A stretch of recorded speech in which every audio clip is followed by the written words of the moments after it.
Assalamualaikum. Dr. Azizul ke? Ada di sini? Ada doktor? Kita nak mula atau macam mana? Saya tunggu daripada TM Lead tau. Queue. Okey. Boleh Right. doktor, saya ingat okey ke? Dah ramai tu, 25 dah. Okay. Kita boleh mula lah. Boleh doktor, silakan. Okay. Saya nak share slide sekejap.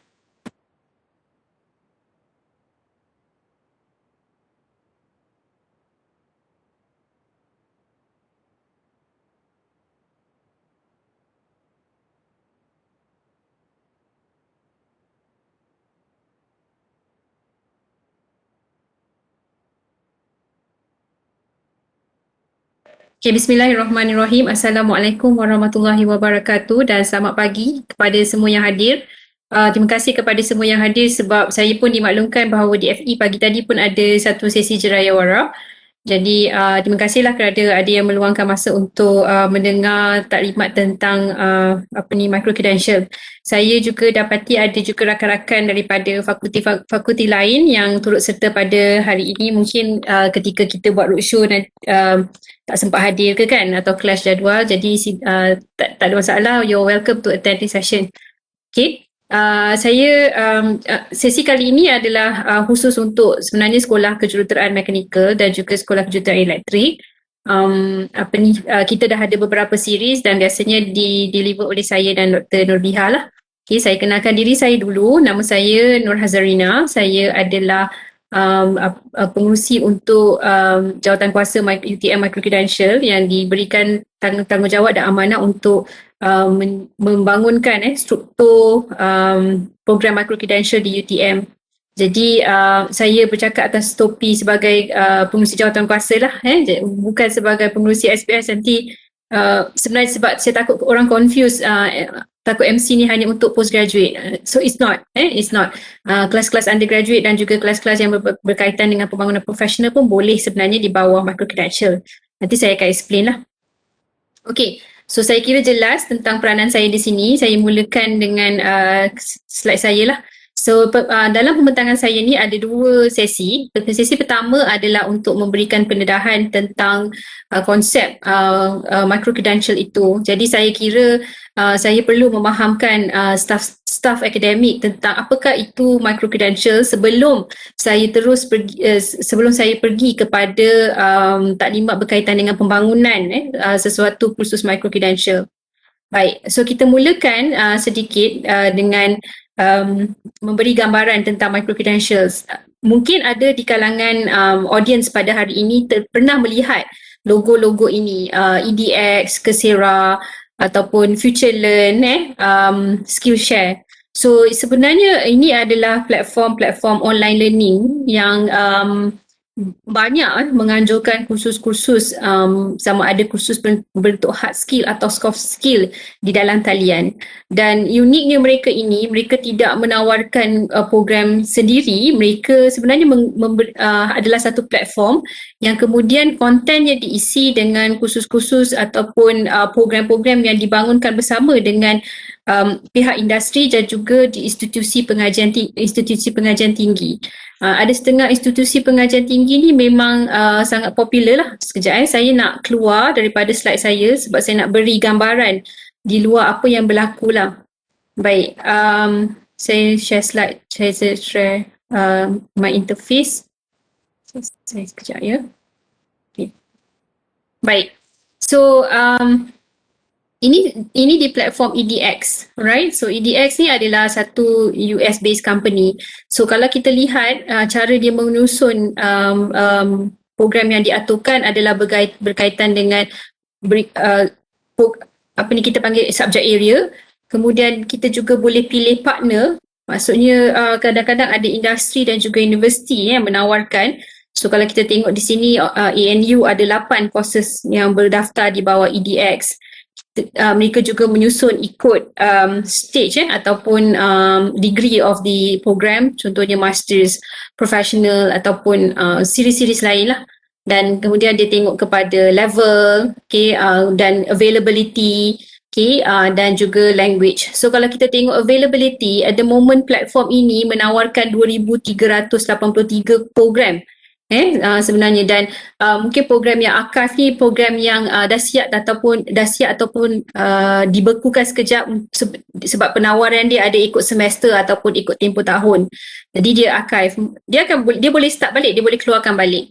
So kalau kita lihat dalam EDX ni, ini adalah kursus-kursus yang ditawarkan. So kalau kita lihat Solar Energy Engineering ni adalah satu kursus Micro Master, okay, yang dalam tu ada 5 course yang ditawarkan oleh TU Delft University. So dalam arti kata lain, you don't have to become a TU Delft punya students. You enroll ke dalam program Micro Masters ni, you learn 5 course, you will get a Micro Master. So bearing in mind, okay, saya nak terangkan bahawa kalau Micro Masters ini dia bukan terminal degree, it's not a full-fledged master. So this is what you call X, which is Micro-Credentials Master. So kalau kita tengok dia boleh habis dalam masa 1 year or 1 year and 1 month, and that's the fee in US dollar, and students would learn ni subject lah untuk dapat Micro Master. Okay, so that's one platform. Okay, then let's move to another platform. I would say the rival of EDX ni Coursera lah. Coursera ni pun memang popular. Okay, kalau Coursera dia menyusun pun sama. Okay, dia ada bidang dia ikut subjek dan dia ada level dia, right? Dan dia juga menyusun ikut subjek lah. Okay, that's Coursera. So you tengok dia punya collaborator. Okay, dia punya collaborator and the information lah kat bawah ni. Katalah saya nak belajar tentang engineering, okay, I can select engineering and I can look at what are the courses offered. Contohnya, I want to learn about electronic, okay, and I can see apa kursus yang ditawarkan dalam electronic. So, Georgia Institute of Technology ada Introduction to Electronics, okay, ada Power Electronics, ada Linear Circuits. So, student akan belajar, katalah saya nak belajar tentang linear circuits. Okay, so students akan enroll, start daripada 6 Jun, akan start boleh hari ini. Dan kita boleh tengok syllabus sebenarnya. Okay, apa syllabus yang ditawarkan dalam ini. So, kalau kita boleh klik tadi, syllabus. Okay. So, student akan belajar lah. Dia akan enroll dan dia akan belajar. Now, kedua-dua platform ni memang lebih memberikan penekanan kepada program-program yang membentuk hard skill lah. Maksudnya dia spesifik kepada bidang dan certain knowledge. Tapi kita boleh lihat juga satu platform yang juga online skill, nama dia Domestika. Okay, dia is located in San Francisco. Okay, Domestika ni dia berbeza sedikit dengan Coursera dan EDX in a sense that dia punya fokus lebih kepada soft skills. Right, so dia kalau kita lihat courses yang dia cuba tawarkan adalah courses yang berkaitan dengan contohnya arts lah, arts ataupun writing skills and so on. So macam ni modern watercolor techniques, right, dan kursus-kursus tu dijual dalam RM35. Inilah harga dia. So Domestika ni dia banyak kepada soft skills, even dia ajar on copywriting, communications and so on. So mungkin macam saya beri talk kepada Fabu dan FSSH kemarin, mereka boleh dapat banyak idea tentang soft skills di sinilah sebab di sana mereka ada, di Fabu ada mungkin architecture and so on. So this is a good platform untuk dia dapat idea tentang online courses ataupun micro-credential courses yang ditawarkan dalam platform ini. Okay. So what I've shown you here is basically how micro-credential is being implemented outside. So what we want to do in UTM is to bring or to develop platforms like this di UTM. So kita berharap, okay, dan kita sedang dalam gerak kerja, okay, untuk membuat untuk mengadakan satu platform. Memang dah ada pun, okay, platform tu dah ada, cuma kita nak memperkasakan platform seperti ini wujud di UTM. So kita nak pensyarah-pensyarah kita menjadi penyumbang kepada pembangunan modul yang ditawarkan dalam platform Micro-Credential yang berada di UTM. Okay, so saya harap saya dah memberikan sedikit gambaran how it is implemented outside. So this is what we want to do. We want to have this platform in UTM, right? Now I'm going to pull back my slide. Okay, sekejap.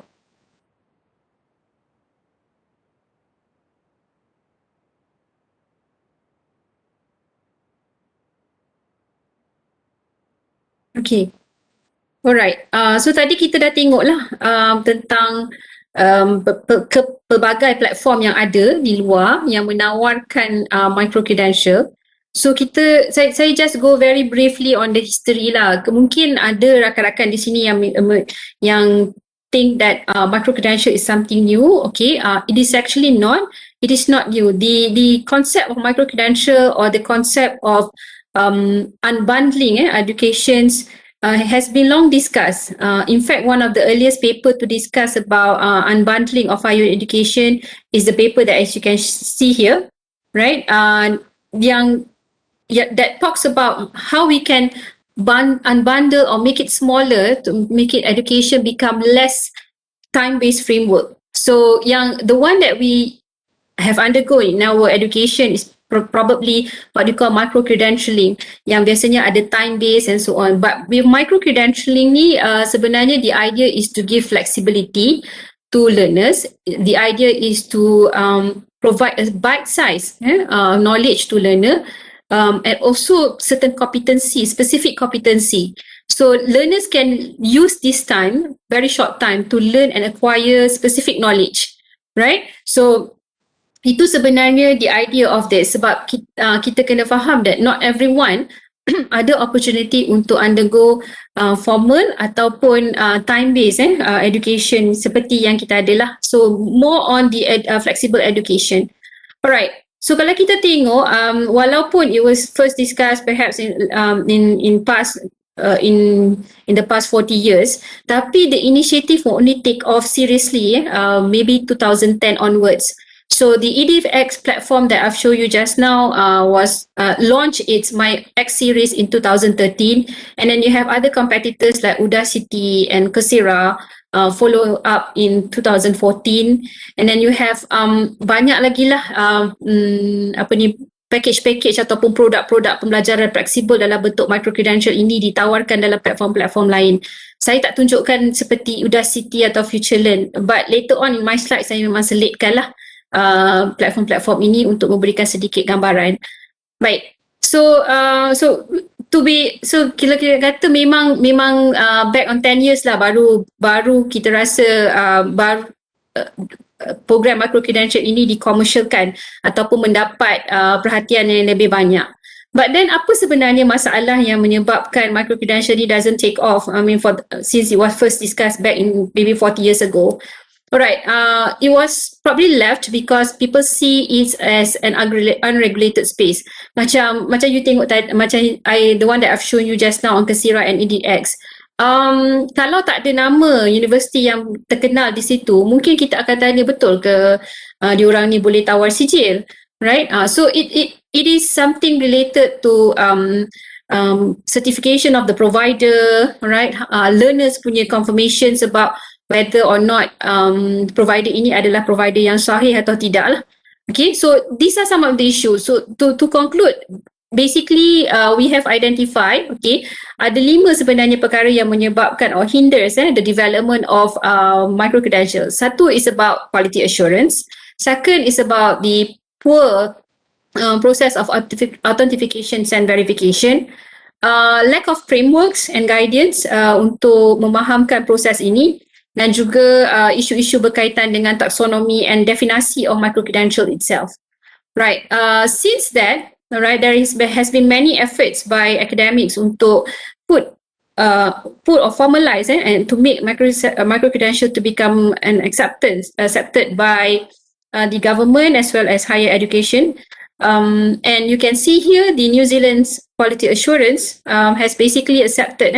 New Zealand is among the first yang come out dengan micro-credential framework, dan mereka menggunakan micro-credential framework ini dalam staff trainings and even dalam education pun diterima lah. Kebanyakan universiti telah mula menawarkan. And then you have the European also started to accept, right, micro-credential as part of flexible education. Okay, and then we have Australia coming. I think very in 2 years ago they launched micro-credential open learning framework. Okay, so kita dah mula nampak benda tu put together. So apa yang mereka buat dalam framework ini adalah addressing few issues yang selalunya menjadi big questionnaire. First is to introduce higher education institutions about what is micro-credential. Second is to introduce the concept of lifelong learning, that coming to higher education is not only to get degree. Okay, tapi kita boleh juga guna higher education adalah tempat untuk kita belajar lifelong learning dan juga upskilling and reskilling. And then there is also an effort to resolve the issue of verifications and authentications using technology, thanks to what do you call the big teknologi yang membolehkan kita untuk mengimplementasikan digital badges. Kemudian kita juga ada efforts daripada quality assurance di peringkat negara ataupun negeri untuk integratekan MC ini dalam national qualification framework. We also talks about the sustainability, micro-credential as one of the sustainability elements for higher educations. Alright. So kita dah nampak lah lately ni, maybe in the past 10 or 5 years, sekarang ni makin intensified, that the governments and the higher educations has start to realise the potential and the needs to offer micro-credential for talents development, upskilling and reskilling purpose, and as well as to support flexible education. So what happened to our country? Right, so di Malaysia in 2020, Malaysia Quality Assurance had issued ataupun MQA has issued what they call the Guideline and Good Practice for Micro-Credential. So this is a documents that kita gunalah untuk refer pelaksanaan Micro-Credential di UTM. In that particular document, it discuss about few important topics related to credentials, right, related to learning outcome, the quality of learning, the level of learning, right, and learning effort as well as the assessment, okay, for if we were to offer micro-credential. So this is a snapshot of the document which I highly recommend kalau kita nak buat micro-credential tu untuk refer to this document. It is freely available di dalam di website MQA lah untuk download. Right, so what is the definition of MQA on micro-credential? So dalam mendefinisikan micro-credential, MQA ada 4 elemen yang dilihat. First kali is the first component of what it is, right? So micro-credential is defined as digital certification, right? That assess knowledge, skills and competency. So you can offer micro-credential that offer learner new knowledge, new skills and competency. Then it must have a scope. It must be a specific area or field, right? So sebab tu kita panggil, kalau talk ni biasa dia ikut field lah, jadi macam FABU, FSSH. So dia punya program yang dibangunkan tu adalah dalam specific area yang mereka pakar, right? A micro-credential could be a component of an accredited program or a standalone program. So dia boleh jadi macam kita lihat tadi yang Micro-X dengan To Delft tu, dia adalah perhaps a components of an accredited program sebab they probably have the full-fledged master program, tetapi apa yang dibuat di dalam Micro-Credential tu only 5. And to earn the terminal master's degree, okay, students can basically biasanya lah dia boleh transfer credit daripada yang Micro-X ni, and then they get credit transfer, so they completed the rest of the total credits to graduate with a terminal master degree. Right. Or it could be a standalone. Standalone tu maksudnya dia dibangunkan sendiri, macam you tengok Domestika tadi, that is very much a standalone courses sebab you belajar tentang specific topic and dia tidak ada kena-mengena pun dengan any program di dalam universiti. So it is done for the purpose of professional, technical, academic and personal development. So kalau macam personal development tu communication courses, right? Kalau on hard skills, professional or technical, the courses that I've showed you just now, maybe on very specific lah, contohnya on data science, on big data, on Python, on R and so on. So itu yang dimaksudkan dengan micro-credential. So it's a digital certification, right? It has to address specific knowledge, skills or competency for the learners. And then it could be either a standalone or a part of a accredited program, okay, used for professional, technical, academic, and even personal development for the learners. Okay, so itu OD MQA. So MQA juga telah menyenaraikan the guideline or the principle of good micro-credential.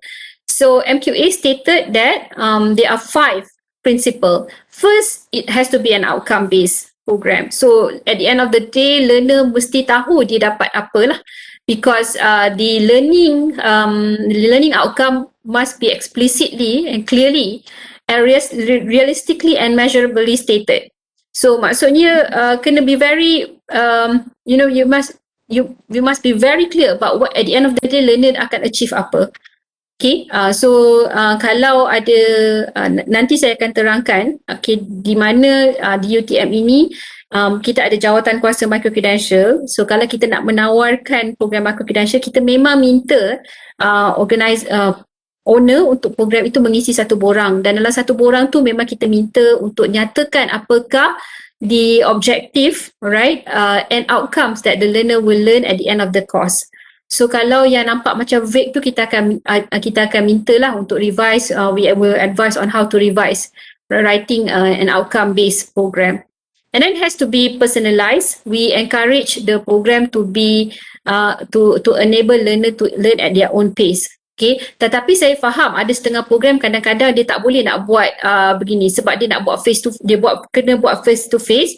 Then on a specific time period, they meet the students and then they do some practical. So itu pun boleh. Cuma memang sebab bila dikata digital tu, one of the advantage of digital is that students can learn their materials at their self own pace lah. Tapi kita tak menghalang kalau memang nak buat face to face ataupun hybrid yang mana memerlukan student to come at specific time and date untuk completekan dia punya lesson.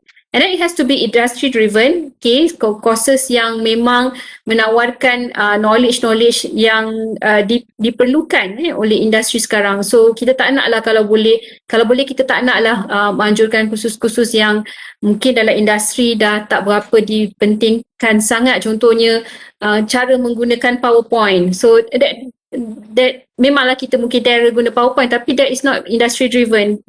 Something that people can learn dekat YouTube dah sekarang ni. Okay, so secure and shareable. Alright, so thanks to blockchain technology, kita sekarang ni dah boleh menggunakan digital badges ataupun digital certificate yang mana maklumat-maklumat itu akan maklumat-maklumat owner dan juga learners akan diletakkan di satu tempat yang secure dan boleh share lah digital certificate. I'll show you later how does the digital certificate looks like later. And then it has to be transparent. Maksudnya courses tu perlu dinyatakan dengan lebih awal tentang the outcome, who are the teachers, what are the learning, what are the activities that the students need to undergo, what are the assessment that the students need to pass, right? And in terms of the time, fees and so on. So itu kena transparent. Yang ini kita di peringkat jawatan kuasa Micro-Credential akan bantulah sebab kita ada standard template yang kita akan minta daripada program owner untuk berikan maklumat sebelum menawarkan program. Alright. Let me share you about now I'm going into the GGP from MQA tu. Dalam slide yang berikut ni saya akan terangkan tentang apakah struktur yang dibenarkan oleh MQA untuk kita menjalankan program Micro-Credential. Alright, the first part is talking about Micro-Credential from accredited academic program. Okay, so kebanyakan fokus dalam dokumen MQA itu lebih kepada discussion on developing Micro-Credential from unbundled accredited program. Sebab kalau kita nak buat stand alone, dia less messy sebab anybody can develop their own course. As long as the course is industry driven, clear, memang kita boleh bangunkan program kita sendiri. Tetapi kalau kita nak bangunkan Micro-Credential from an existing accredited academic program in HGP, contoh mungkin di fakulti SKE dia ada sarjana sains microelectronics dan sistem. So kita nak tarik daripada kita nak unbundlekan sedikit, mungkin daripada 15 kursus kita nak ambil 3 sebagai Micro-Credential program. So kita panggil lah contohnya Micro Master X. Okay, so itu yang kita maksudkan dengan unbundling from accredited existing program.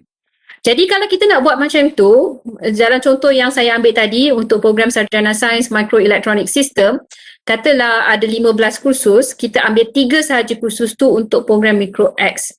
Now, the 3 courses that you extract or you select for the Micro X program must carry, okay, the same module, maksudnya content dia kena sama, use the same title, use the same assessments or equivalent, and also will later bear the same credits untuk credit transfer.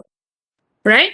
So, apa yang kita buat di perdana kena sama juga untuk dengan Micro-Credential. Cuma mungkin flexibility daripada segi self-learning ke and so on. Tapi when we talk about the content of the courses, it has to be the same.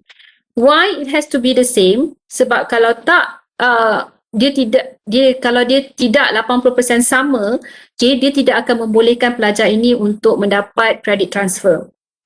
Okay, so itu satulah. Kalau you are talking about stand alone, macam saya kata tadi, you just want to develop one course, okay, an introduction about microelectronics. Okay, and it's a standalone. This subject is not in any of the courses of program offered in SKE. So you can do this, right? In fact, ini pun yang paling banyak sekali ditawarkan di luar. So kalau nak tawarkan ini, owner of the program mesti be able to identify the target group, right? Kenapa? Otherwise you penat-penat buat courses tu and there's nobody enroll in your program. Then kita rasa frustrated lah. So when we want to develop a standalone Micro-Credential program, kita kena identify the needed target group. And with standalone Micro-Credential program, you have the opportunity to be the most creative and have the maximum design autonomy in designing your courses. This is just like creating an online course. Okay, and with a standalone Micro-Credential program, there is basically no formal credit hours assigned to learners. So you can decide berapa lama student nak belajar, 1 jam, 2 jam, 3 minggu, 1 minggu, and so on. Right. Okay. Then we talk about mode of delivery.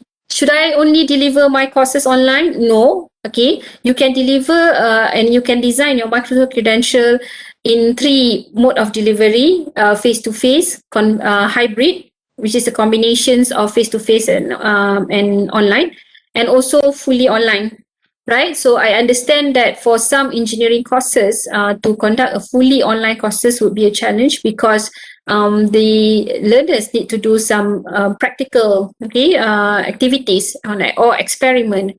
So you are allowed to do that. So either you can do if your courses requires that, then you probably opt for conventional or hybrid methods.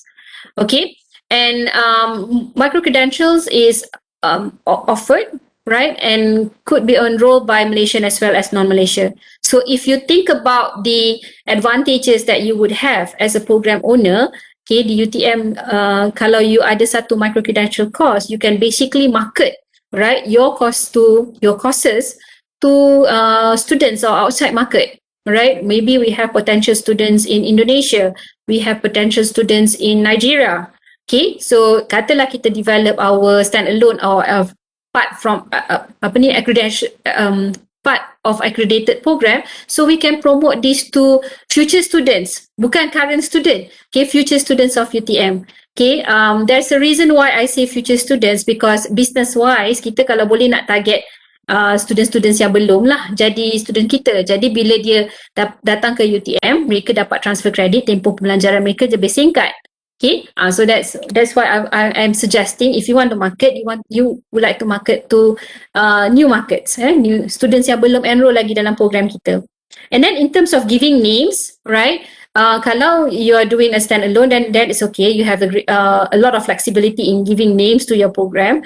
Tapi kalau you are you're trying to develop Micro-Credential program from existing accredited program, then you have to be a bit cautious sebab dalam MQA dia dah bagi warning, you cannot use nama yang resemble ataupun yang mungkin menimbulkan confusion among the learners. So it is recommended to use a name that signify that this is a micro-credential program, such as Micro-Credential or Micro-Masters, Micro-Award, Micro-Certification. Just to avoid confusion lah, sebab takut learner ingat at the end of the day dia dapat terminal degree. And then I think this applies for engineering. If the micro-credentials involve seeking approval from the professional bodies, then you must talk to your professional body whether or not they are accepting micro-credential as part of programs that could be accept as professional, kita panggil apa tu selalunya, like whether it's accepted as part of professional punya evaluation.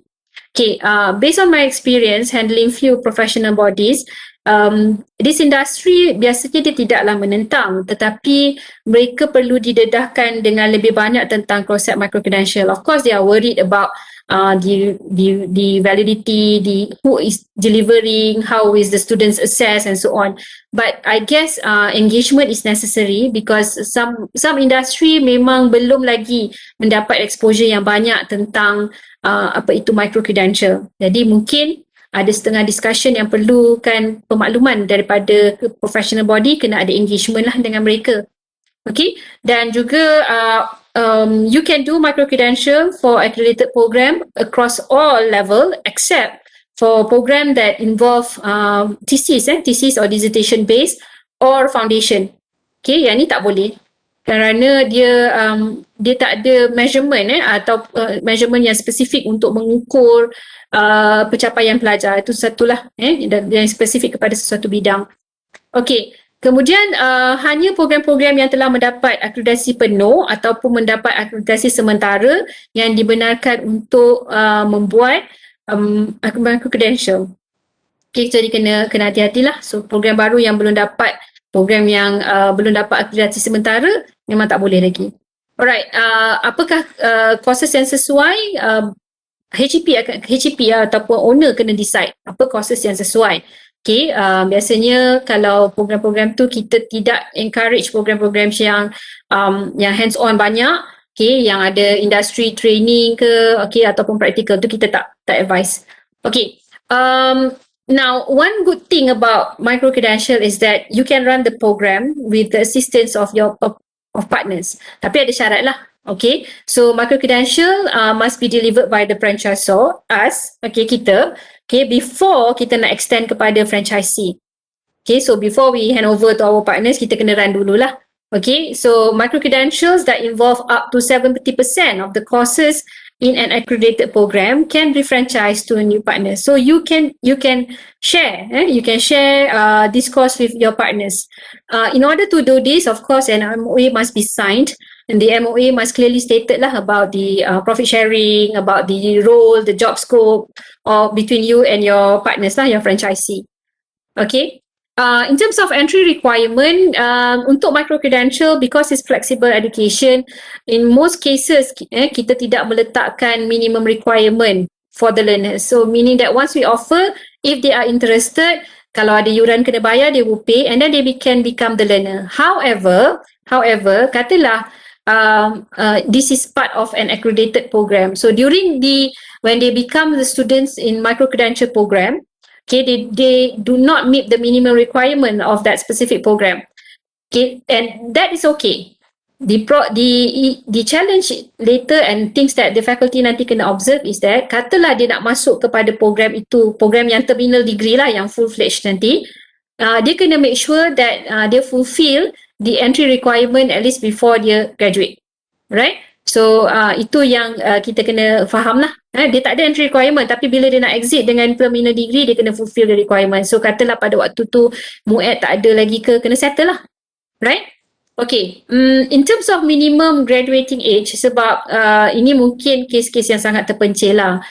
Biasanya kita takut, kerisauannya adalah bila orang mungkin menggunakan platform Micro-Credential ni untuk dapat too many exemptions, right? So ada syarat lah untuk mereka bergraduan.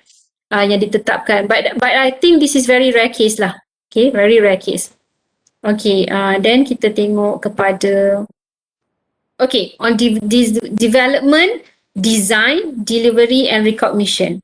Okay, now assuming kita nak buat micro-credential as a component of accredited program, and of course single HCP tu is easy, kita buat sama kita je.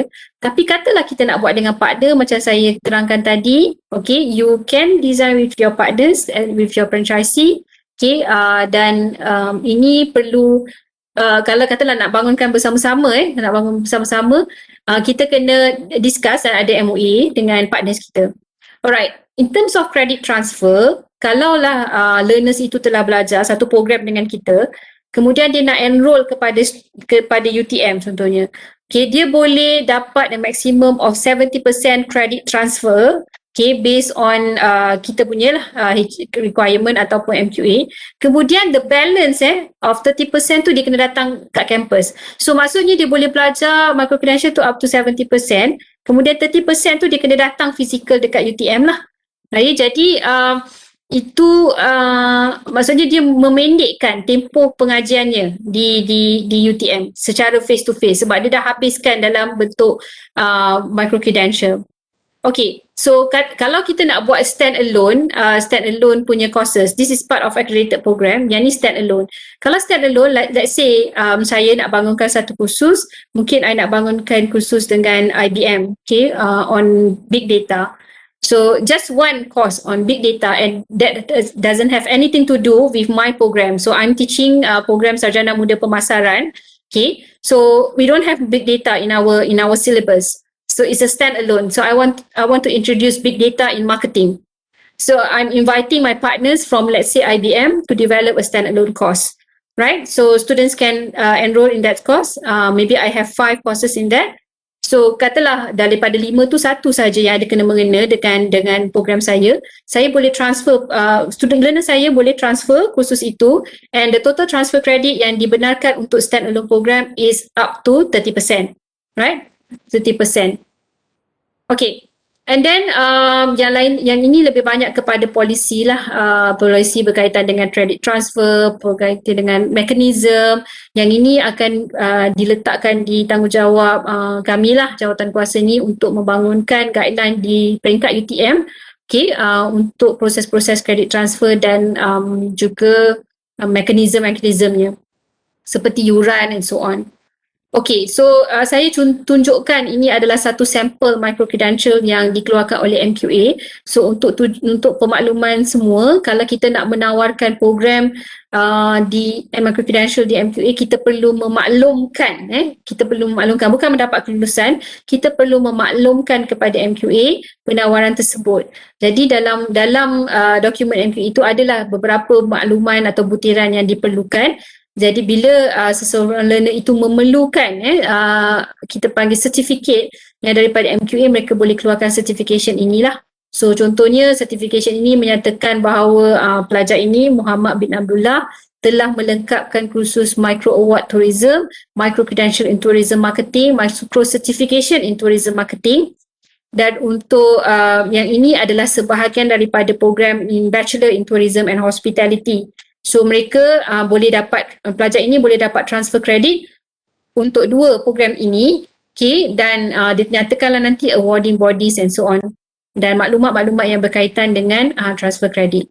So sebab tu saya kira sebab itu diperlukan oleh pihak MQA untuk kita memaklumkan kepada mereka penawaran program terutama yang part of accredited programs.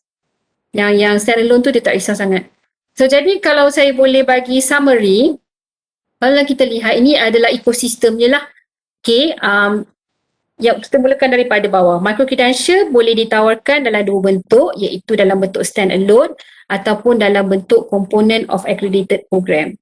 So stand-alone ini biasanya terdiri daripada program-program yang berbentuk pembangunan profesional seperti and also upskilling and reskilling, okay, executive development programs and so on. Manakala part of MC yang dibangunkan as part of accredited program is basically a program that has been designed, okay, to unpack, right, the accredited program jadi smaller unit. And it can be implement bila pelajar telah bergraduan, telah lengkap, pelajar akan mendapat certification ini melalui beberapa medium, iaitu digital certification, digital badges and also paper certificate. Tapi di UTM biasanya kita memang menggalakkan hanya digital badges dan digital certification. Right, it could be provided by higher education provider or partners from industry or even individual yang memang pakar contohnya. Okay, the delivery mode is in terms of fully online, face-to-face or hybrid. And at the end of the day, kita kata pelajar akan dapat knowledge lah, skills and competency dalam specific fields yang mereka boleh belajar dengan self-paced, okay, untuk Micro-Credential ini.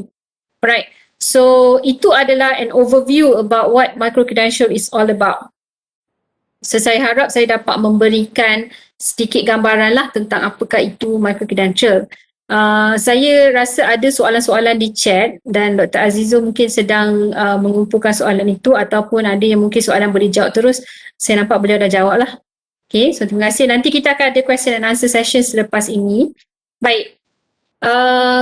Kalau kita lihat tadi, kita bercerita tentang di history, konsep, okay. Sekarang ni kita nak lihat kepada macam mana kita nak bangunkan. Apakah perkara-perkara yang perlu dipertimbangkan oleh program owner sebelum memulakan kerja-kerja untuk membangunkan Micro-Credential. Sebab saya suka terangkan ini kerana saya tak mahu rakan-rakan spend a lot of time tapi nanti at the end of the day tak dapat mencapai matlamat program Micro-Credential ini. Baik. So saya harap at the end of this session, the second part of the session, kita semua dapat memahami tentang what is actually to do some strategic planning or roadmaps di peringkat jabatan ataupun di peringkat panel or rakan-rakan yang nak menawarkan ini untuk membangunkan Micro-Credential. Kita dapat conceptualize dan kita dapat design program Micro-Credential kita. Now, so kalau kita lihat kat sini, saya selalu saya suka pinjam slide daripada Prof. Karim dari USM sebab saya rasa dia boleh memberikan pemahaman yang agak konklusif tentang pembangunan MC ini. Now, it is actually kalau nak bangunkan MC ini, kita kena plan dari plan hujung kita nak jadi apa, right? So, are we going to develop a stand-alone program or are we going to develop an Micro-Credential as part of accredited program? So, kita kena jelas dengan roadmap tersebut. Bila kita kata itu, kita kena juga melihat daripada segi sumber, dari segi sumber staff, dari segi perancangan program itu sendiri. So, strategic planning, long-term planning perlu ada. Kemudian kita juga kena faham kena pasti program yang kita nak pilih, who are the target group, who will be our partners, and most importantly, I think the readiness. Readiness can come from our staff readiness, the infrastructure readiness, and so on. Okay, the first thing when you decide when we discuss about the first one, roadmap, is to decide on the value proposition that your course is going to offer, right? So the value proposition is basically the compelling values that your degree or your Micro-Credential program has to offer to the learners. For example, kalau saudara-saudari nak tahu, antara kursus yang paling laku, Micro-Credential yang paling laku di Coursera dan edX platform adalah kursus yang berkaitan dengan Big Data Analytics, Big Data Analytics and Reporting, Big Data for Managers. Okay, so I think because itulah pun trend sekarang ni kan. Jadi you must be able to identify apa yang industri kehendaki, and that makes your program has a compelling value. Perhaps that is easy untuk kalau kita bangunkan stand-alone program. Tapi katalah kita nak bangunkan program itu part of an accredited programs. So identifying the value proposition is perhaps challenging lah sebab kita kena explicitly cakap dengan learner this is a micro-X program, this is not a terminal degree program, tapi advantage dia adalah you can learn by at your self-pace, and at the end of the day, if you enroll in our program, then you can shorten your study period di UTM yang datang secara physical face-to-face. Tu kita kena clear. We ourselves need to be very clear about the value proposition yang kita nak offer. Okay, so, Prof Karim ada come out dengan table ini, dan saya suka guna table ni sebab I think it allow us to assess, alright, the pro and cons before we embark in a program. Dalam table ini dia ada dua axis, the y-axis and the x-axis. The x-axis talks about the efforts, and the y-axis talks about the impact of our project. Now, of course, being human, our nature memanglah kita kalau boleh nak minimize our effort, but we want to get high impact. So kalau kita tengok dalam table ini, kuadran yang paling banyak menyumbang with the minimum efforts tetapi high return is professional development program yang mungkin berkaitan dengan soft skills, upskilling and reskilling and so on. Okay, macam saya kata tadilah, kalau kita browse dekat EDX ataupun Coursera, memang courses yang laku memang ramai subscriber is related to courses yang 4IR driven lah, like big data, like reporting, Power BI, visualizations and so on. Sebab saya kira manager at all levels sekarang ni memang memerlukan perkara-perkara ini untuk their work lah. So that's why kita kata this is one that low efforts perhaps, because if you have the expertise and you can concentrate on this, and the impact is high because it's highly demand. So this is perhaps yang kita nak target lah. Okay, so kalau macam SKE dan SKM ramai pakar-pakar dalam bidang contohnya electronics yang tahu ada bidang yang memang diperlukan daripada industri, then you can focus on developing this kind of program. Okay, maybe a lot of us bila kita cakap pasal Micro-Credential ni akan selalu terbayangkan kita nak develop part of an accredited program lah. Pilihlah 3 courses daripada program kita and then we develop the Micro-Credential and call it Micro-Master contohnya. Well, you can do this, but if you want to do this, I would suggest that you start with a postgraduate program. Why postgraduate program? Bukan sebab saya daripada SPS, tapi postgraduate program ada bilangan courses yang lebih sikit. Jadi untuk dapat transfer credit maximum of 30% tadi melalui Micro-Credential, then you have around 3 courses yang boleh dapat transfer credit. So you only would have to develop 3 courses and call it a micro-master contohnya. Tapi kalau you want to go for undergraduate program, now remember our undergraduate program mungkin ada dalam 120-130 kredit. So 30% of it mungkin berbelas jugalah subjek, and then you mungkin nak bangunkan tu mungkin ambil masa. So memang higher dan kita kena ingat kalau boleh kita nak market program ini bukan kepada existing student sebab mereka dah bayar yuran. Jadi kalau dia nak bila nak transfer credit kena bayar yuran lagi, nanti mereka akan complain lah, why do I have to spend, I paid my fees and then I have to pay another fee for credit transfer. So ini yang fakulti kena ada planning lah. So kita target kita sepatutnya we would advise your target is not existing students. You can use this Micro-Credential as a promotion untuk dekat luar in future, student yang in future. Okay, alright. Dan ada satu lagi segmen yang mana dia low impact tetapi low effort juga. Well, low impact ni tak adalah kata dia rugi ataupun tak berbaloi. It could be beneficial, could be something that people search on. Mungkin dia perkara topik-topik yang lifelong learning. Contohnya communication, right? Memang dari dulu dan sekarang mungkin memang orang akan cari tentang effective communication, how to become a good public speaker, how to write and so on. It's a lifelong learning program. So if you have expertise in this, tak ada masalah. Cuma kalau nak buat yang bawah ni, yang ni lifelong learning program ni, mesti identify the market. Because mungkin market dia tidaklah sebesar yang upskilling and reskilling program, tapi I'm very sure there is a market. Cuma kita kena identify lah. Okay, and then kita kena remember that whatever you do, it has to be something that is related to skills, competency or even knowledge, right?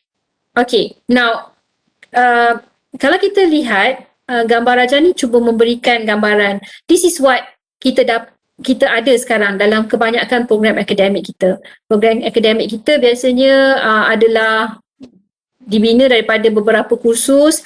Upon completion of these courses, okay, then students will graduate lah, tak kira lah masters ke, diploma ke ataupun degree. So it's sequential because dah susun semester ni kena ambil apa, okay. And if you miss any of these things, right, because terpaksa tangguh pengajian ke, you gagal ke, so either you probably ended up with nothing. Okay, so the micro-credential is trying to give an options. Let's say kalau kita pecahkan sikit dan kita mungkin ambil, kita beri sedikit flexibility untuk ambil di luar luar lah, maksudnya mungkin sambil bekerja, then probably there is a hope. It becomes something that is modularized. People can combine and so on lah, for later, right? So now this is I'm trying to give example macam mana kita nak buat satu standalone micro-credential from our existing courses. Okay, kita punya courses kadang-kadang kita mengajar kan, okay, dan kita rasa setengah courses tu mungkin ada potential untuk upskilling atau reskilling. So for example, I'm coming from AHIPS, I'm taking an example of this. This is a 4-credit course from Bachelor of Business. It is called Management Theory and Practice. So face-to-face, student will have to sit for this course and it's 4 credit.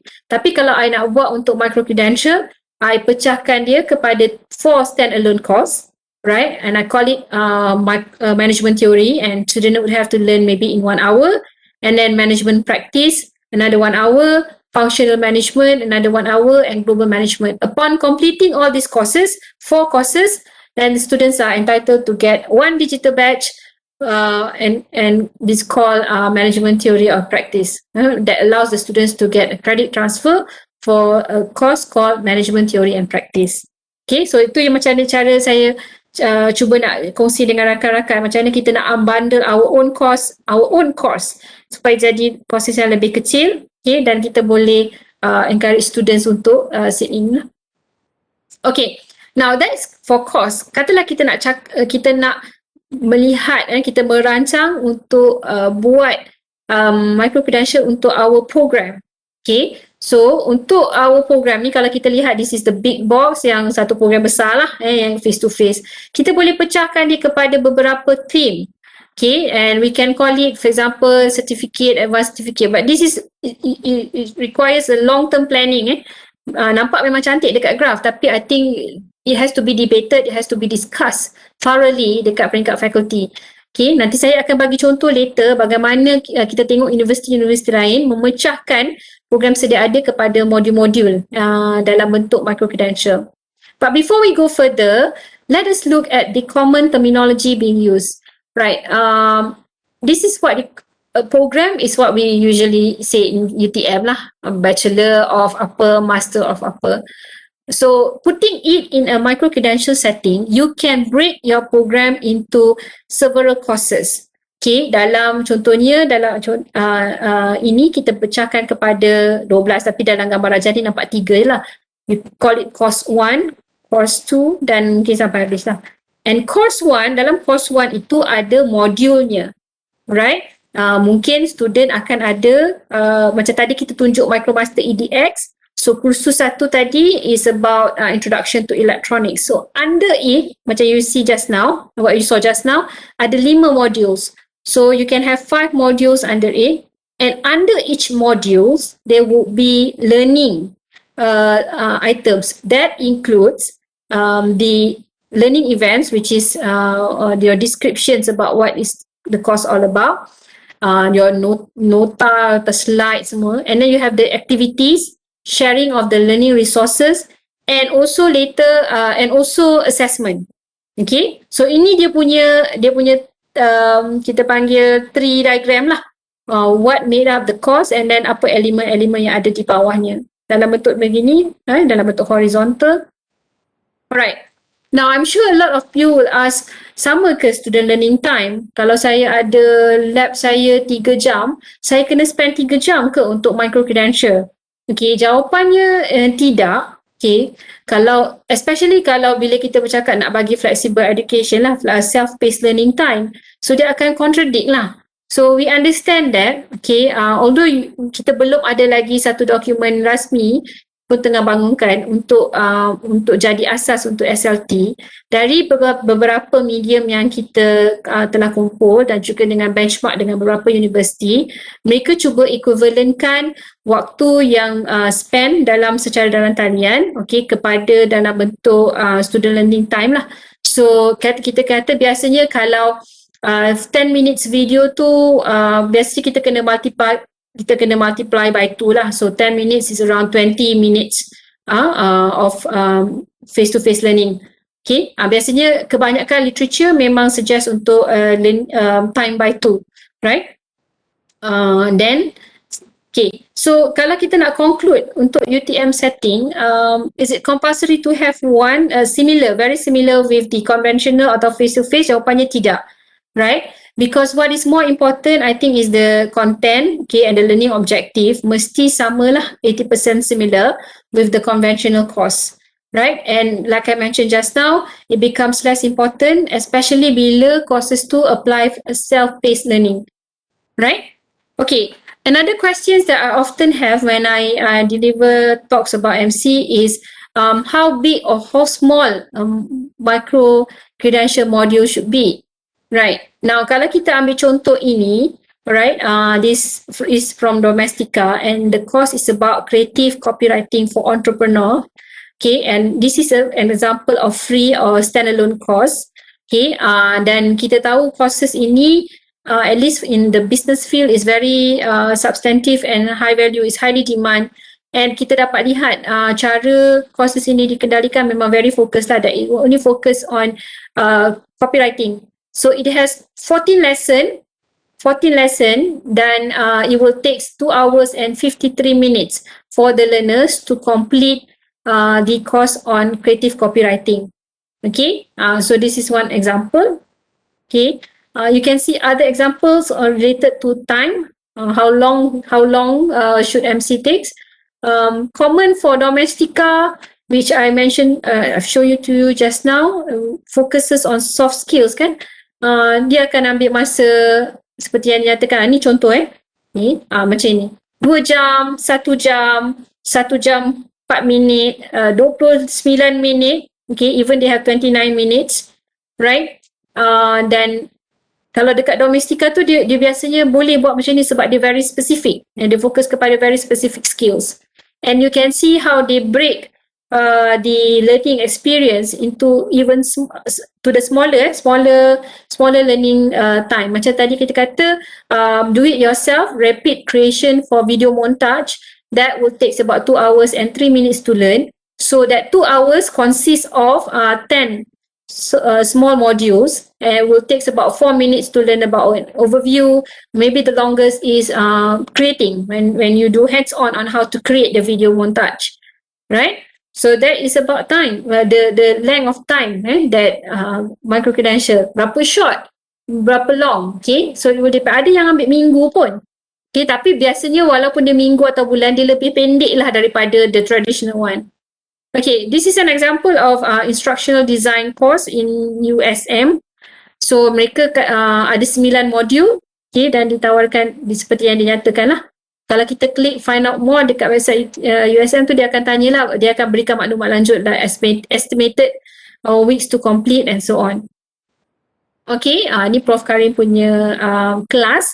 Beliau ada buat satu kelas on how to teach using Google Sites, right? So the learning hours is approximately 2 hours, okay, and then 2 hours for project. And you will get certification upon completion and you will only pay 15 ringgit. So at the moment, this is number of learners that Prof Karim has in his right Micro-Credential course.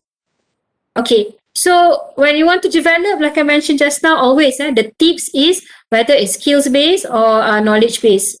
And remember, it's the concept of micro-learning. Kita tak nak fit dengan everything under the sun, tapi kita nak fokus on satu konsep, dan kalau boleh konsep itu adalah konsep yang highly demand lah, yang upskill, reskilling and highly demand in the industry. So this is the components that we have in Micro-Credential course. memang di peringkat jawatankuasa kita akan bantulah pensyarah-pensyarah untuk bangunkan konten ini. Okay, first kali kena ada overview. This is very important where the owner of the program sets the learning outcome, the essential information such as who are the teachers, when are you going to offer, are you going to offer throughout the year or are you going to offer only 4 times in a year, and 4 times tu satu kali tawar is dalam 2 minggu. Okay, these are essential information. Fees to charge, right, to the learners, so on. So that's overview. So information about overview ni kita akan letak dalam laman web ketika kita tawarkan MC. Okay, and then the three things that the learner needs to provide, owner needs to provide is the content, the learning activities, as well as the assessment. Okay, so ini compulsory, memang compulsory. Jadi macam content tu, it could be your lecture video, your notes, right, your learning resources, kena ada lah.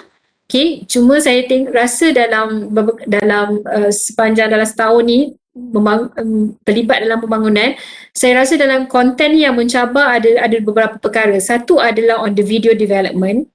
Okay, dan yang kedua adalah kita nak hinders isu-isu berkaitan dengan copyrights. Okay, so kita nak elakkanlah kalau melanggar copyright. Jadi berhati-hati dalam memilih slide. Janganlah pilih slide daripada publisher. Gambar pun kalau boleh gambar tu kalau terpaksa ambil daripada owner, kena minta kebenaran lah, ataupun boleh pakai no copyright punya gambar. And then the learning activities, some of the learning activities mungkin kita kena revise sikit daripada apa yang kita buat dalam kelas. Okay, this is up to the owner of the program. And then the assessment, and finally the learning resources. Okay, so inilah tadi saya kata 3 elemen. Okay, so ni contoh-contoh sama ada hard skill atau soft skill. So hard skill tu lebih kepada yang based on subject, topics or work requirement. So like I give front-end development website. Okay, slide saya tak bergerak. Dah bergerak? Any problem with my slide? Okay. Nah, it's still there. I don't know. Dia dekat, it's flexible. Masih lagi kat slide tu. Ke mungkin saya punya paparan kot. I think... Tak apa. You carry on. Okay. Alright. So yang soft skill tu adalah berkaitan dengan macam saya mention tadi lah. Things that are focus on transferable skills. Okay. Lifelong learning skills. So inilah contohnya self-management. When I give talk to fakulti FSSH, mungkin mereka ramai lah yang boleh menyumbang di sini. Okay. So things like customer service and email etiquette pun boleh juga dah ditawarkan. Okay. Now just to give an example, what has been implemented outside. Okay. Bila kita kata developing micro-credential from an existing academic program. Okay, what they have done outside adalah mungkin mereka dah susun in a such that they create the pathway. Okay, mungkin dia akan start dengan certificate dulu. Okay, professional certificate, kemudian dia ada advanced professional certificate, executive certificate. Okay, dia letak macam ni. So at the end of the day, boleh kumpulkan ini dan boleh apply untuk credit transfer lah. Okay, tapi credit transfer ni ada fees lah. That's why kita tak advise credit transfer ni, kita tak advise untuk promo Micro-Credential ini kepada existing student. Kalau boleh, kita nak promo ni kepada mereka yang belum menjadi student. So, fees mereka akan jadi lebih singkat kerana tempoh masa mereka akan jadi lebih singkat dan mereka boleh menggunakan fees tu untuk terus dapat transfer kredit. Yuran mereka kurang lah sepatutnya. Okay. Ni contohnya lagi satu, dia stackkan mereka punya qualification from as well lah certification. Okay, tapi dia bagi nama lain, cuma dia menunjukkan peningkatan. Okay, this is in culinaries. Okay, apa yang dibuat adalah ada beberapa courses yang mereka boleh ambil dan at the end of the day mereka akan dapat satu sijil on culinary arts, right? Culinary arts. So kena selesaikan yang ini, selesaikan yang ini dan ini. Okay, tu untuk certificate. Ni sama juga for certificate. learn this all and perhaps get all these badges, right? How many badges they have? 1, 2, 3, 4, 5, 6, 7, 8 badges. And then they complete one program called Success Skills lah. Imagine this is khusus umum. Okay, khusus umum. Lepas tu akan dapat completion of khusus umum. Kemudian dia akan dapat what they call at the end of the day, the workplace any certification lah yang kita nak namakan. Right? So ini pun disusun cara begini. ETE pathway. Okay. Banyaklah sebenarnya kalau nak tengok kan. Dia memang kreativiti kita nak menyusun program macam mana. Sebab tu kita kalau boleh nak, kalau bahasa marketing saya lah kan, this is another product lah for our education program. Okay. Kalau macam ini EDX Micro-Bachelor program, so it's 100% online. Okay, apa yang student kena bayar 594 per credit for in US dollar. Okay, kalau face to face. Okay, tapi dalam Micro-Bachelor program dia adalah RM166 per credit. So it's a lot cheaper lah. Sebab mungkin taking advantage of the platform di dalam Kesira yang mana the economics of scale membolehkan mereka untuk menawar program itu sangat murah. Okay, so macam ini Micro-Bachelor Business and Professional Communication for Success. It only takes 3 months, but total of 5 to 8 hours must be dedicated lah untuk completekan kalau dalam 3 bulan lah. So you pay only $447 US dollar. Okay, so you will learn all this and I'm sure kalau kita klik ni nanti kita tengok dia ada courses yang dia kena isi lah, complete. Macam ni tadi. Okay, 1, 2, 3 and they upon completing this, learner will hold a digital badges or certificate called Micro-Bachelor in Program in Business and Professional Communication for Success. Alright. This is another example of how University of Colorado works together dengan IBM untuk satu program yang dipanggil Master's Track Certificate and they call it Industrial Internet of Things Master's Track Certificate. Okay, so dalam ini it's actually a certificate lah, tapi courses dia macam dikatakan tadi earn credits towards a degree. So when you complete your master track certificate, you will earn a university issued certificate and you can apply these 9 credits to Master of Science and Electrical Engineering for credit transfer. So the same thing that we are doing. So how much do the learner has to pay? A total of $6,000 US dollar and the courses is conducted fully online. It requires 6 to 12 months untuk complete. Well, mungkin ada yang cakap kalau macam itu baik enroll kat masters biasa je. Betul, tapi mungkin target dia ni bukannya kepada pelajar yang fresh graduate dan ada opportunity untuk buat face to face. The target is more perhaps for existing workers yang nak upskill atau reskill, for students yang looking for some flexible way of learning sebab mereka ada commitment lah. Okay, contohlah so this is an example.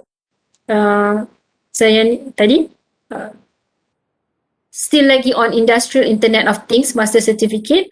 So this is an example of a course bawah program tersebut. You akan ada students akan dapat pre-recorded video, live sessions, right, and office hour, real access to real world project, even peer collaborations and web and mobile access. Okay, so ini yang kita janjikanlah kepada students untuk learn. Alright. This is another platform. It's called Future Learn, di mana dia sama juga dengan EDX and Kesira, cuma this is a UK based company. So they work together closely with industry as well to offer Micro-Credential program. And what I'm going to show is an example from University of Monash. Okay, dia work together with Future Learn in a course called kat sini for example, few courses. Monash has few number of courses di bawah Future Learning. Among it is application for blockchain, right? So nanti kalau kita tengok dekat sini, application of blockchain ada 3 courses and will take 12 weeks to complete and it's a postgraduate level. So upon completion of that, right, boleh dapat transfer credit untuk kursus ini di Monash University. So this is ni tadi kan kita kata ada 3, so this is a snapshot of 2. Students will learn about blockchain basic, bitcoins and ethereum, kemudian blockchain protocols, consensus and attack. Okay. And lastly is blockchain privacy, scalability and interoperability. So these are the 3 course lah. So bila lengkapkan itu akan dapat 6 credit point as postgraduate di Monash. So if you see the way they do the targeting, they are not targeting to the existing students in dalam sistem. Dia promo kepada orang yang dekat luar. Memang itu pun sebenarnya sebab nanti student ni akan bayar untuk transfer credit. So kalau kita ambil from the existing students akan marah lah sebab mereka akan kena bayar yuran juga. Dan kemudian on top of that dia kena bayar transfer credit. So this is our marketing strategy juga. So kita kena faham lah the business behind it. Now I think I have mentioned many times in today's talks the word digital badge and digital certificate. So what actually is digital badge and digital certificate? How it looks like in real world. So I'm going to stop my slide for a while. Saya akan pergi ke sini. Saya akan pergi ke LinkedIn. Right. Dan kalau ada sesiapa yang ada LinkedIn mungkin bolehlah masuk ke dalam LinkedIn masing-masing. Okay, saya buka ni LinkedIn. Okay, this is paparan LinkedIn. Okay, kalau kita buat search di sini, katalah saya nak cari digital badge. Now, dalam LinkedIn ni dia ada tab dekat bawah ni, right? You can choose post, for example, and what you will see posts from people that shares their digital badges, right? And there has been a trend di LinkedIn yang mana mereka berkongsi digital badges ni, because LinkedIn ni kan is a platform untuk kita for more of professional punya networking lah, right? So this is an example. Okay, so macam ni kan. Yes, I did it. I'm thrilled to share. I've been recognized as IBM Champion Learner after achieving more than 200 hours of learning and 3 digital badges in the current years. Contohnya, saya tak tahu lagi, saya tak tengok lagi pelajar ni, tapi this is an example lah. Selalunya pelajar cerita lah. Dia patutnya dia boleh attach dia punya digital badges. So this is trying to tell. Kalau saya nak pilih satu digital badges, for example, okay, saya pilih ini. So digital badges ni individu ni memperolehi daripada Emeritus. Kalau kita lihat kat sini. Okay, sebenarnya untuk mengeluarkan digital badges ni ada syarikat-syarikat lah yang menawarkan.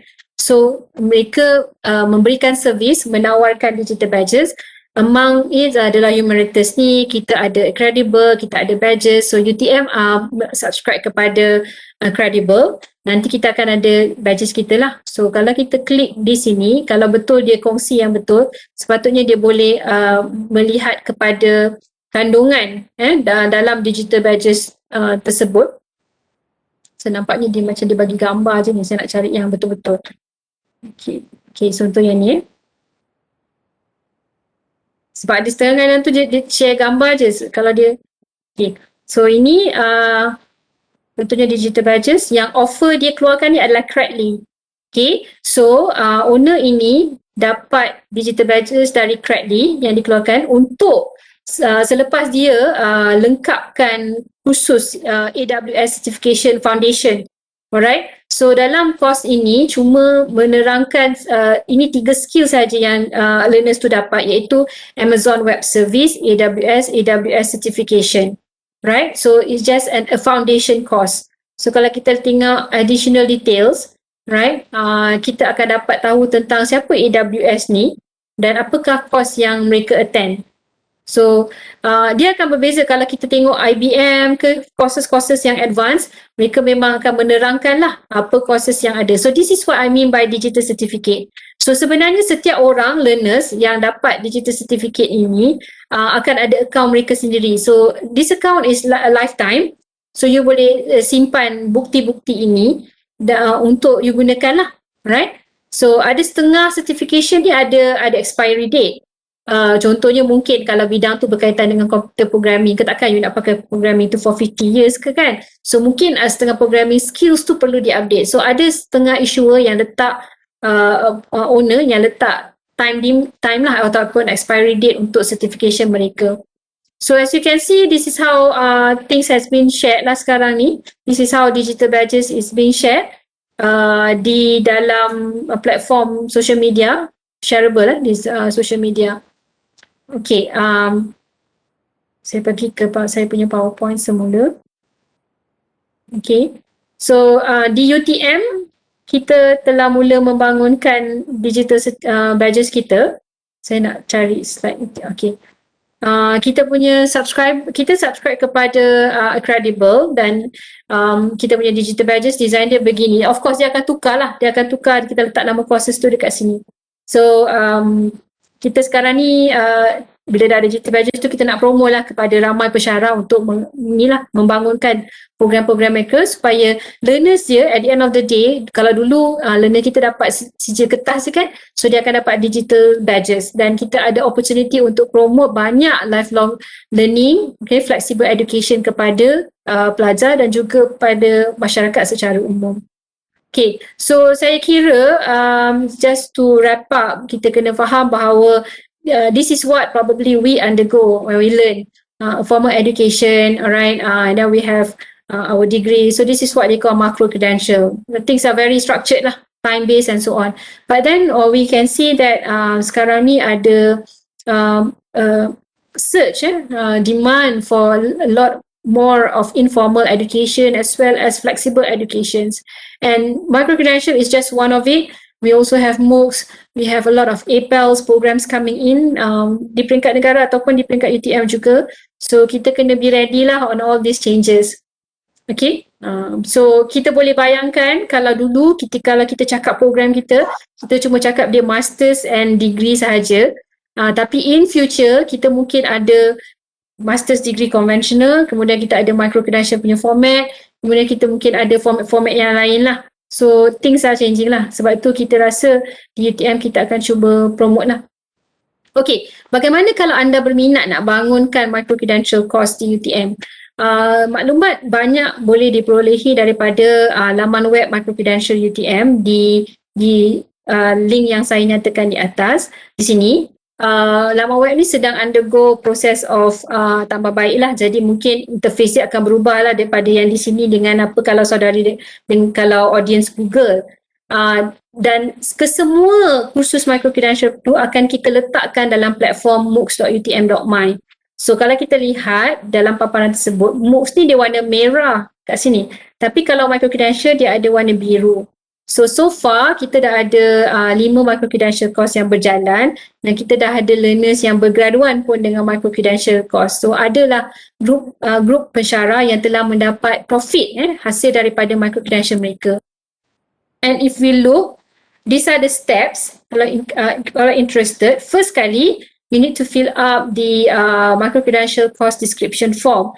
Right, the purpose of this description form adalah untuk mendapatkan makluman awal tentang kursus yang nak ditawarkan. Kita kalau boleh kita tak nak reject, cuma kita nak lihat perancangan dan cadangan, and then kalau okay, then the owner can start to develop their content.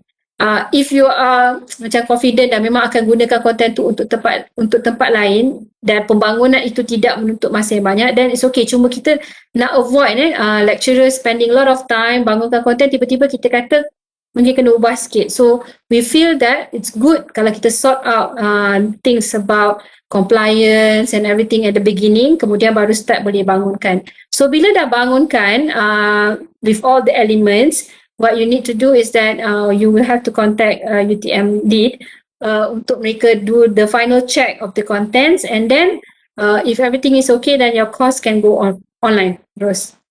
This ni adalah step-step ni. Okay, dan okay, so apakah yang diperolehi oleh pensyarah kalau mereka terlibat dalam pembangunan MC? Disebabkan kita tidak mengambil kira MC ini dalam credit hours, maka kita akan reward pensyarah daripada beberapa aspek lain. Okay, contohnya daripada segi monetary reward, pemilik kursus memang akan mendapat 80% dari peratus tagihan keuntungan selepas ditolak dengan semua kos lah, so keuntungan, dan kemudian agihan lain dengan PTJ lain seperti school dan juga pihak-pihak yang menganjurkan training seperti UTM Lead, SPS dan juga iLink. Okay, kemudian kita juga dalam inisiatif untuk memberikan sedikit kita akan memberikan reward dalam bukan BTS, test online kategori B5, okay, yang mana kita akan beri automatic lah kepada pesara yang membangunkan Micro-Credential. Dan in future kita juga ada beberapa NALI juga akan memasukkan kriteria Micro-Credential kepada pesara-pesara. So dalam pertandingan tu kan kita boleh consider dalam ELPBT. Right? So at the moment belum lagi dikira dalam BTSA sebab saya rasa ramai nak tanya soalan ni. So memang belum lagi dimasukkan dalam BTSA lah. Alright. So saya kira itu sahaja slide saya. Saya nak acknowledge dan ucapkan Prof. Azman Abdullah dan juga Prof. Abdul Karim Alias yang mana telah memberikan kebenaran untuk berkongsi slide mereka lah untuk saya gunakan pada taklimat pada hari ini. So terima kasih. Saya over to Dr. Azizul dan juga kepada semua yang attend untuk sebarang soalan sekiranya ada.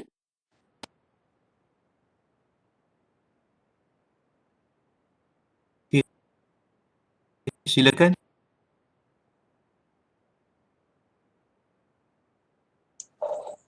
Assalamualaikum. Waalaikumsalam. Okey Prof, saya ada satu soalan kat sini. Siapa doktor ni? Azman daripada SKM. Okey, sila doktor. Okey, saya ada situasi ni. Katakanlah ada satu company ni, engineering company ni, diorang ada OJT eksklusif untuk diorang punya engineers atau staff lah. So diorang ada plan to convert this OJT ni, part of the OJT tu so that dia jadi accredited lah towards a degree or something. So basically industri ni dia dah ada idea on the structure, the module, on the engineering punya application. So masalahnya the content, okay, even though the course content ni is not offered dalam UTM, but within kita punya expertise and through MC ni if possible industry ni expect some engagement lah through distance learning, assignment, reflection, assessment, presentation and so forth from UTM. A question dia, boleh tak this OJT ni we can convert it as into MC and how UTM can get benefit from this lah. Itu saja Prof. Alright. What was tadi OJT tu tadi nama penuh dia apa? Dia macam Dia on job training. Okay. Boleh, kita boleh buat dia macam, sebab saya rasa macam Dr. explain tadi, dia tidak ada kaitan dengan program akademik di SKM lah kan. So it's a 5 separate trainings. Okay, dan ini ada je kat fakulti dah buat. Cuma doktor boleh buat dia as 5, sama ada doktor nak buat dia as a 5 stand-alone course ataupun doktor nak buat dia satu program and you call it katalah company OJT program, dalam tu ada 5 stand-alone course. Tu memang itu boleh. It's a stand-alone course doktor. Cuma doktor kena discuss dengan industri beberapa perkara. Of course MOA diperlukan dalam hal ini. Satu adalah sebab saya dah ada pengalaman dengan SKA hari tu. Satu adalah you kena define your job scope dengan mereka lah. Adakah you yang membangunkan konten semua dan siapa yang nak buat marketing untuk takut kita buat semua at the end of the day dia enjoy all the profits. Faham tak doktor? Faham. Very clear, faham. It's possible to do that. Satu lagi yang doktor kena caution adalah the copyrights of the materials. Are you developing the content for them or are you using their content in our platform for training? Tu pun kena clear juga. Okay, faham. Terima kasih Prof. Okay, sama.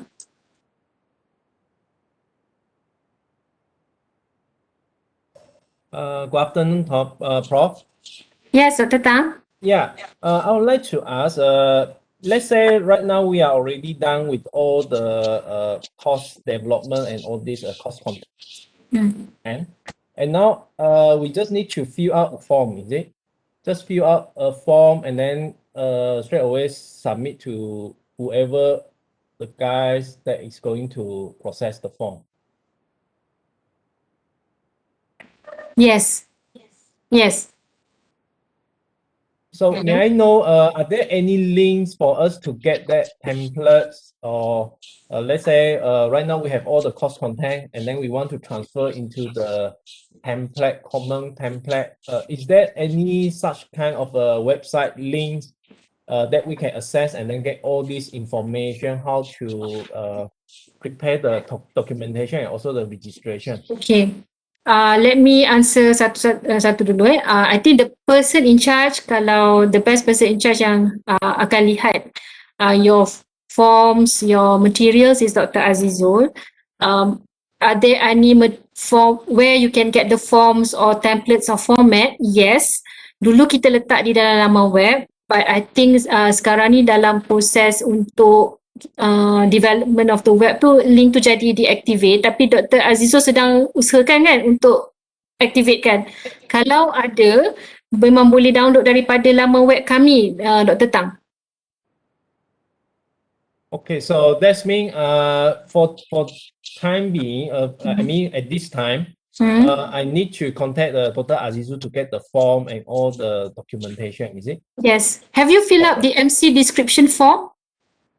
Previously I attend the course and already filled it out, but right now it's just that still not very sure about the procedures, about the last step. Even like the Dr. Mizano, he already finished all the course content, but the last step he is not really sure how to prepare the documentation and how to approach the UTM lead lah. Okay, if Dr. Azizul is here, Dr. Azizul nak bantu ke?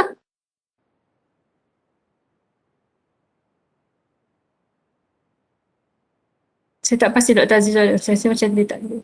Ya, kalau tak apa Dr. Aziz saya jawabkan. Betul Dr. Tang, if you get your all your materials is ready and provided that you have filled up the form, the last part is you have to submit all the content to UTM lead. UTM lead will check on two things. First is in terms of copyrights, plagiarisms and copyrights and plagiarism. And second is in terms of the quality of the visuals and audio. So kalau ini clear, maka mereka akan upload you punya content tu dalam laman web moocs.utm lah untuk boleh mula ditawarkan. Nanti dia akan start tanya you bila nak tawar lah. Oh, okay, so that one is for online delivery mode, right? But yes. How about face-to-face? For face-to-face, we also need to open, your kita panggil apa, interface depan tu lah. But maybe because if it's conducted face-to-face, some of the thing like assessment is probably conducted secara praktikal lah kan, secara hands-on. Jadi mungkin ada materials yang you nak kongsi, then we can put it, we still have your course online, being visible online, but the way it's conducted is face to face. Cuma memang kita nak letak dalam laman web kita juga, just to increase the visibility of your course as well. And all the documentation is all the same like the online delivery mode, is it? I mean, the documentation for can you be more clear? Form, all those things. Yeah. Cuma mungkin ada setengah benda yang kalau dia buat secara face to face, kita tidak be very critical sangat lah, sebab macam assessment kan. So we don't ask you about the answer script ke apa, sebab you will do hands on atau practical session. Tapi the element is still there, but assessment of this element tu mungkin berbeza sedikit lah antara face to face dan online. So are there any guideline or checklist so that I can distribute to my colleagues in the SKM about how to develop this kind of a face-to-face MC? Saya khas untuk face-to-face tu macam belum ada, sebab kebanyakan elemen tu elemen yang sama, Dr. Tang. Tapi kita tak ada yang khas lah untuk face to face. kita generally memang ada. Cuma mungkin kalau kita consult Dr. Tang, consult Dr. Azizul, dia mungkin boleh beri spesifik lah advice untuk apa yang boleh untuk face to face sahaja, yang perlu ditekankan untuk face to face sahaja. Okay, alright, right. Hmm. Okay, thanks.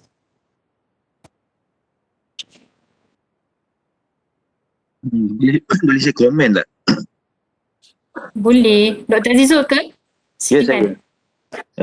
Okey, Dr. Tang.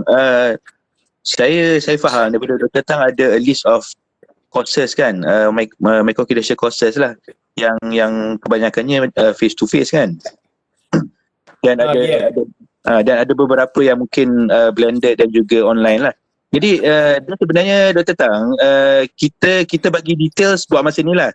Details kita bagi dalam kita punya development workshop. Maksudnya mungkin dari segi form dan sebagainya, semasa kursus tu memang kita ada bagi satu link lah to a folder yang kita bagi sebagai starter kit lah. So every form semua ada dalam tu. Okay. Cuma buat masa ni untuk website tu memang kita sekarang ni tengah buat penambahbaikan. Kalau you tengok website tu sekarang ada satu tab which is for developer. So in that tab ada all the information lah regarding how to develop MC course di UTM ni. Dan nanti kita akan masukkan jugalah dari segi how to the form that you can download lah basically kan.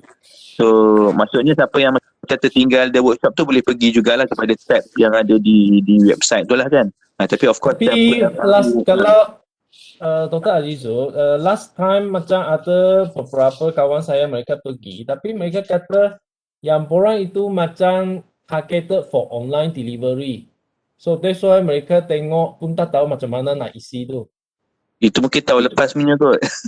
Sebab macam the one that we conducted on in March tu memang dah jelas dah kita beritahu ada 3 mode. There are 3 modes. We have 100% online, we have blended and 100% face to face.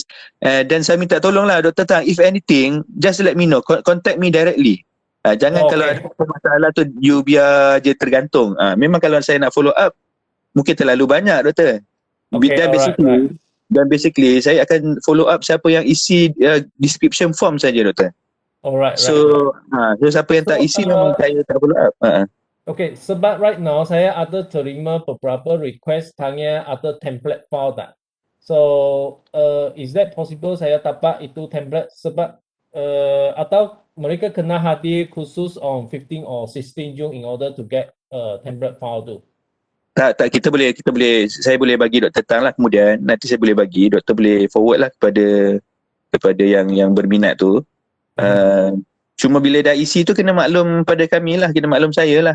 Kalau tak maklum memang kita, kalau nak tunggu saya tanya memang mungkin tak tertanya kan. Jadi siapa yang dah isi tu minta email kepada kita punya email utm-mook@utm.my tu and then notify lah kami. So, okay, alright. Dan sebagainya kan. Okay lah. Boleh.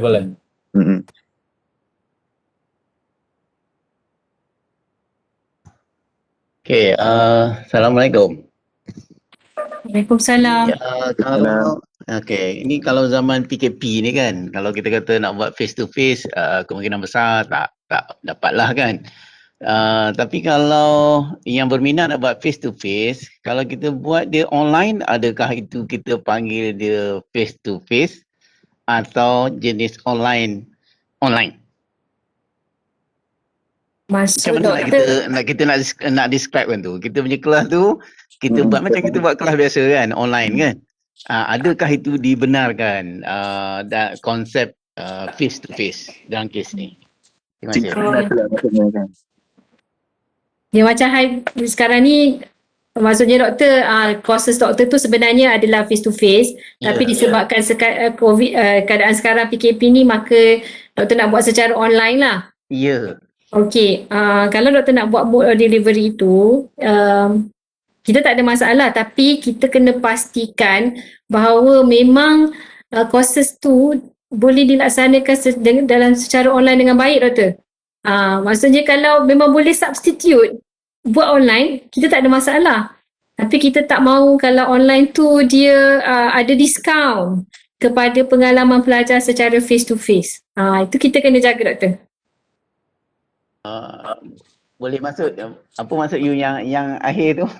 Ada Contohnya macam ni kan, ada setengah program yang memang owner dia kata kita tak boleh conduct masa online ni. Tak boleh sebab students kena buat aktiviti semua. So there's no way untuk kita buat secara dalam talian. So maksudnya course itu tak boleh lah di-conduct secara dalam talian. Even masa-masa PKP ni kena tunggu dulu lah kot. Maksudnya kalau khusus kita tu memang jenis tak ada hands on, maksudnya dia punya explanation dia sepanjang let's say kata 2 hari dia punya course tu kan. So maknanya bolehlah kita buat online secara maya ni kan. Betul. Mestinya kita boleh buat face to face berjumpa, betul? Betul. Okay. Dia cuma yang tak boleh tu kalau memang ada doktor courses daripada SKE dan SKM yang memang dia cakap tak boleh. Saya memang kena student pergi lab, kena buat circuit tu ke apa. Jadi itu kita tak cadang lah. Maksudnya masa PKP ni kena tutup dululah. Okay, alright. Terima kasih.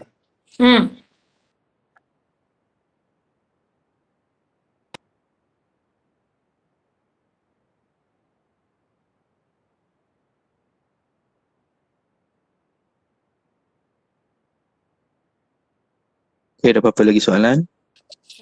Kalau saya nak tambah kot, Dr. Azizul boleh maklumkan ada bengkel ke nak tu sebelum kita tutup? Dah letak dalam chat. Okay. Kita dah kami dah share dalam chat box. Jadi kepada siapa yang berminat untuk membangunkan satu MC boleh isi form tu lah. Google Form yang disediakan tu. Dan dalam masa terdekat ni kita akan ada development workshop lah pada 15 dan 16 Jun lah 2021. Jadi untuk workshop ni kita hanya akan jemput mereka yang berminat saja. Maknanya sebab tu kita adakan roadshow ni, supaya roadshow ni sebenarnya kita fokus kepada memberi awareness, memberi maklumat mengenai MC. Jadi bila kita dah beri maklumat, bila dah jelas dan sebagainya, baru kita akan invite lah untuk start kita punya kursus. Jadi kursus ni untuk yang mereka yang berminat lah.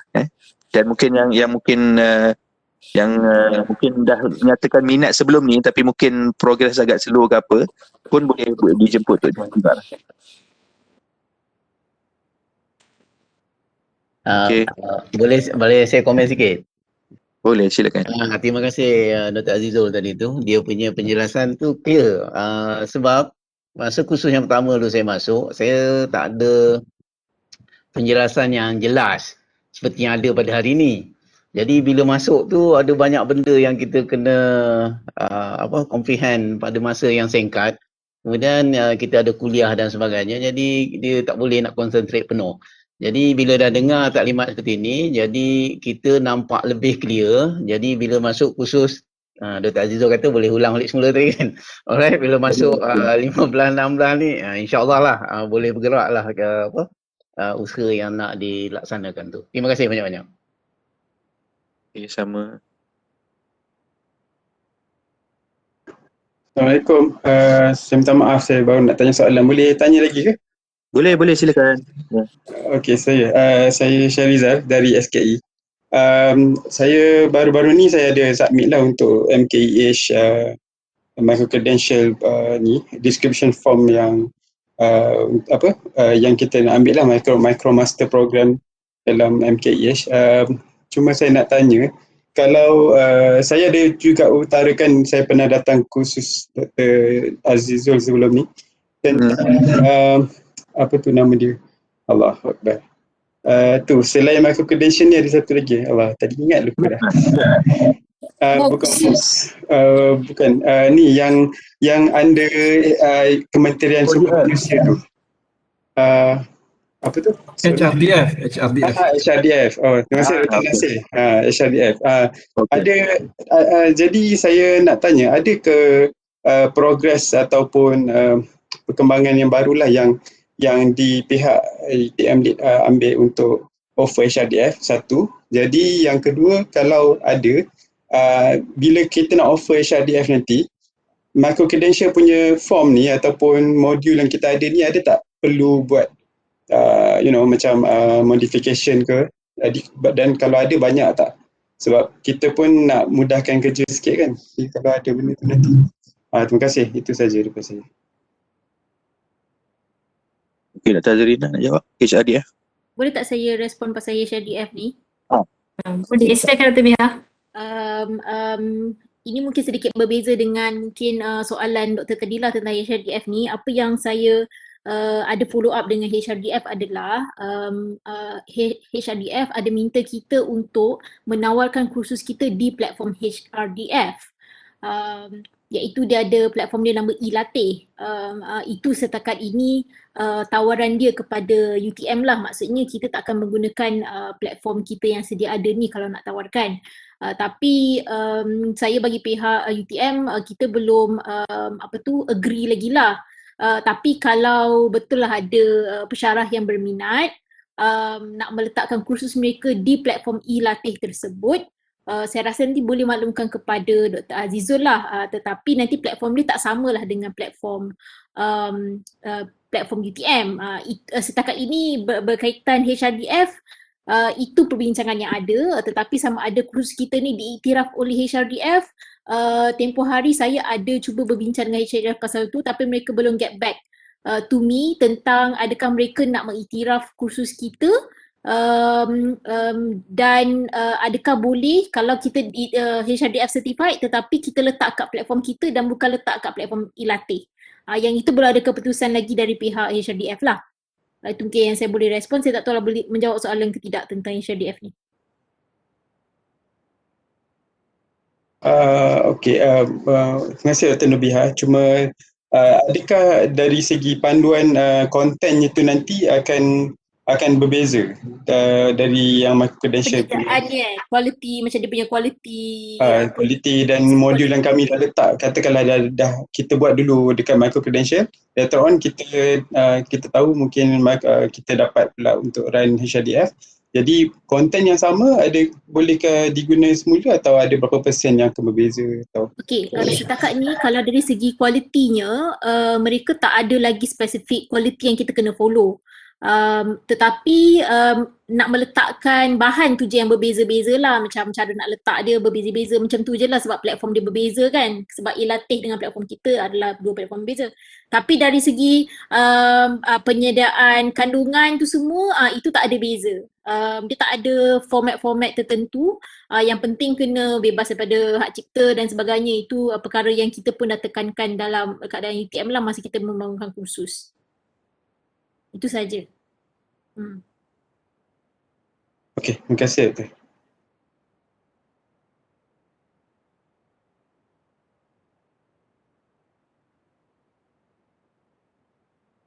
Ya, ada beberapa soalan?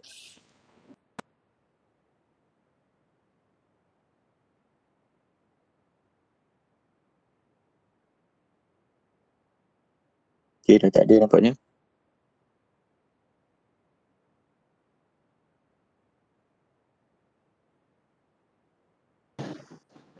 Assalamualaikum. Salam. Cik Azizul dan Prof, saya Rosita daripada SKBSK. Saya nak bertanya, sebelum ni daripada briefing Dr. Nurbiha, I think last week saya ada join juga, tapi halfway kan, ada beritahu tentang unbundle kursus daripada existing program. So nanti bila kita unbundle daripada existing program dan kita jadikan dia sebagai kursus MC, penawaran kursus MC tu nanti dia tidak mengikut SEM kan, dia dibuka sepanjang masa. So macam mana pensyarah yang in charge untuk kursus MC tu dan juga existing kursus yang sedia ada tu, dia nak mengimbangi dia punya workload lah. Mungkin dia nak minta saya Dr. Biha nak jawab ke saya nak jawab? SEM. Okey, saya tak jawab Dr. Saya boleh jawab dulu kot. Saya cuba jawab dulu. Okay. Satu adalah kita faham bila saya terangkan tadi, one of the requirement is masa planning of the Micro-Credential tu kena lihat betul-betul lah sumber, manpower dan juga penawaran. Itu memang kena decide awal-awal. Kenapa kena decide? Sebab isu-isu macam ni lah, kita tak mahu fakulti katalah terlalu ambitious, dia nak tawar throughout the year, tapi tanpa memikirkan implikasi bahawa staff pun ada jadual waktu di waktu perdana. So itu satulah daripada aspek kita, first aspect which is planning. Second is during dalam sistem kita pun kita boleh tak semestinya kita masuk MC ni kita on 24 hours 365 days a year. Kita boleh decide bila kita nak tawarkan. Let's say you are free masa SEM 1 ada courses tu di perdana, SEM 2 tak ada kan. Jadi mungkin you nak buka masa term the second half of the year. Itu planning dalam sistem pun kita boleh buat macam itu, Dr. Rozita. Dr. Biha mungkin nak tambah? Ya, jadi mungkin saya nak tambah faham. sikit sebab kita boleh buka penawaran ni berbeza-beza sebab kita punya pelajar bukan pelajar UTM. Itu kita kena, mungkin kita kena ingatlah pelajar kita yang belajar dalam MC tu tak semestinya pelajar UTM. Jadi kita boleh buka bila-bila yang kita rasa kita nak bukalah kursus tu. Itu yang tadi Dr. Nana kata bahawa mungkin nak mengimbangi dengan kita punya current workload. Dari segi mungkin insentif untuk yelah sebab kita mengajar perdana pun kita mengajar, lepas tu MC pun offer juga. Kami sedang usahakanlah dari segi insentif ni bukanlah insentif dalam bentuk kewangan tetapi dari segi pengiraan dalam EIPPT kami sedang cuba usahakanlah yang itu. Itu mungkin respon saya kot.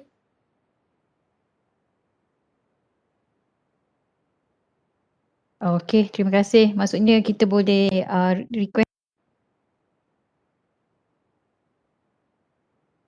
kursus tersebut jugalah. Betul. Doktor boleh Okey. buka ikut kesesuaian doktor. Okey, alright. Terima kasih, Prof. Okey, sama.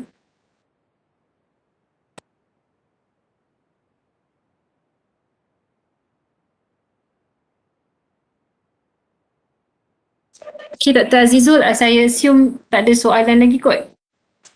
Tak ada, chat bomb tak ada. Okey.